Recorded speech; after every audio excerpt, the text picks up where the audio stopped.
Good morning বন্ধুরা, তোমরা কেমন আছো? আমি আছি মোটামুটি। দেখো আজকে সোমবারের সকাল আর শুরু করলাম তোমাদেরকে সাথে নিয়ে। তো রান্নাঘরে চলে এলাম। আজকে ছেলের পরীক্ষা আছে, তো ছেলের টিফিনটা দিয়ে দিচ্ছি। দেখো, আর অনেক ভোরবেলা থেকে উঠে পড়ছে।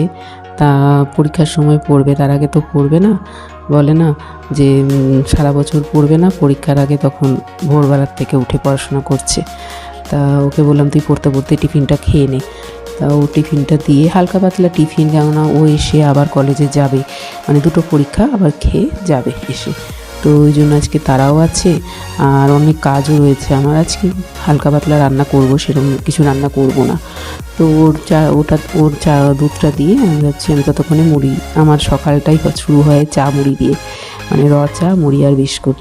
তো এটা আমি প্রতিদিন সকালে, এটা যদি একদিন মিস করি আমার ঠিক ভালো লাগে না, মানে একটা অভ্যাস হয়ে গেছে। আমি এখন চা বিস্কুট খেয়ে নিচ্ছি। তারপর ও কলেজ গেলে তখন আবার আমি মানে ভেবে রেখেছি যে এক একদিন এক একটা কাজ করি, যে এক একদিন এক একটা পরিষ্কার করি। তা একদিন আমি সব একসাথে পরিষ্কার করি না, তো এক একদিন এক একটা ভেবে ভেবে কাজ করি। মানে তোমার ঘর ঝাড় দেওয়ার আগে এই কাজগুলো করে নিই। তা ও কলেজে চলে যাচ্ছে, একটু বাইরে দাঁড়ালাম। আমাকে বাই করে দিল। তা আমি বললাম ধীরে সুস্থে যা, খুব জোরে গাড়ি চালায়, 5-10 মিনিট আগে বেরোবে, এত ভয় লাগে। আমি পরীক্ষার দিনে অন্তত 8 ঘন্টা আগে বেরো। তো সে আর কে কার কথা মানে। যাই হোক, ও চলে গেল। আমি ঘরে এসে একটু রেস্ট নিয়েছি। তারপরে আবার এখানে দেখো রান্নাঘরে চলে এলাম। রান্নাঘরে এসে দেখো এখানে একটু কাগজ পাতবো। আর বাসন রাখার এখানে খুব অসুবিধা, আমি এই জায়গাটায় বাসন রাখি। আর বাসন রাখার র্যাক কিনছি না, জিনিস বাড়াতে চাইছি না, কেননা আমার বাড়িতে অনেক জিনিস। এখন আর আমার বেশি জিনিস করতে ইচ্ছে করে না। যত বেশি জিনিস করব তত কাজ বাড়বে। তো ওই জন্য এখানে তো পড়াশোনার জন্য এসেছি, এখানে আর জিনিস কিনতে ইচ্ছা করে না। যা আছে তাতেই কোনো রকম গুছিয়ে চালাই। দেখো প্রতিদিনই ঝাড় দিই, কিন্তু আজকে সব টরি ঝাড় দিয়েছি, তো অনেক নোংরা বেরিয়েছে। তো এর মধ্যেই নিচের মালকিন এসছে আমার কাছে। দেখো এদের এখানকার স্টাইলের কীরকম একটা পরোটা, ভেতরে নারকেলের পুর দেওয়া, মিষ্টি মিষ্টি, খুব সুন্দর খেতে। তা বললো খান আপনি। তা বললাম হ্যাঁ, নিজেদের জায়গার জিনিস আর এদের এখানকার স্টাইল ভালোই লাগে, জানতেও ইচ্ছা করে কীভাবে কী বানিয়েছে না বানিয়েছে। তো বললো খেয়ে দেখুন, খুব ভালো হবে। তো ছেলের জন্য একটা রাখলাম, ছেলেকে দিলেই ছেলে বলবে না প্রথমেই।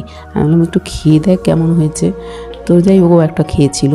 তো তারপরে আমি ঘর ঝাড় দিয়ে পরিষ্কার করে এবার রান্না করতে শুরু করলাম। ছেলে চলে আসবে, আবার খেয়ে যাবে, তাড়াহুড়ো করে রান্না করছি। তা মাছটা বের করে রেখেছিলাম আগেই, মাছের ঝোল আর ডাল, আর ওকে ডালের সাথে একটু মাছ ভাজা দিয়ে দেবো।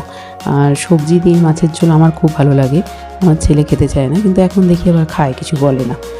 আগে আরও বেশি করতো, এটা খাবো না ওটা খাবো না, তো এখন দেখি খায়।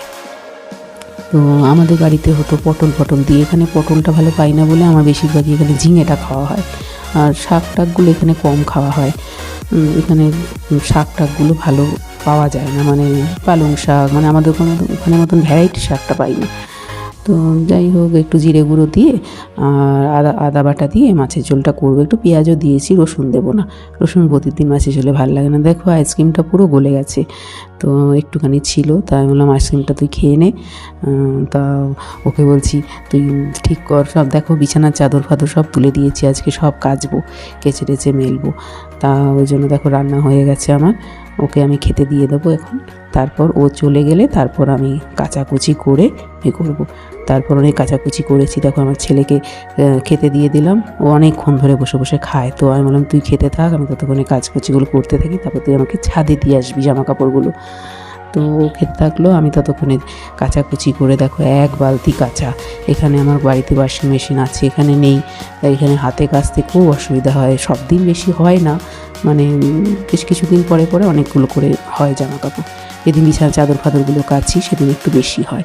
তো মাথায় শ্যাম্পু ট্যাম্পু করে এবার ও দিয়ে এসে চলে গেছে কলেজে, আমি এবার যাচ্ছি যে জামা কাপড় মেলতে।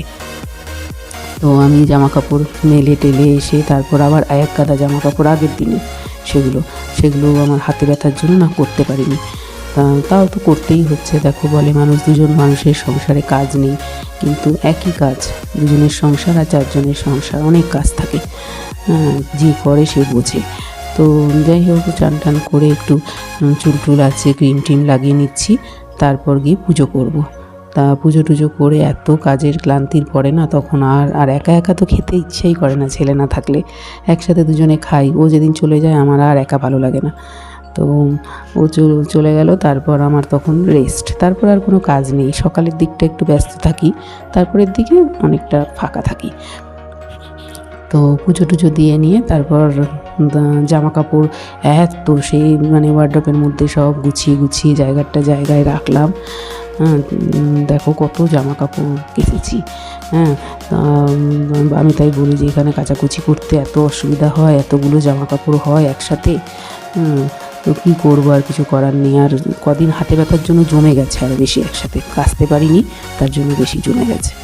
তা দেখো দুজনের বালিশ দু রকমের, আমার একটা ঘাড়ে ব্যথার জন্য ওই বালিশ, আর ওর এরকম ধরনের বালিশটা। তো যাই হোক, এইসব করার পরে আমি নিজে নিজে খেতে বসে পড়লাম একা একা। খেয়ে নিই মাছের ঝোল দিয়ে ভাত।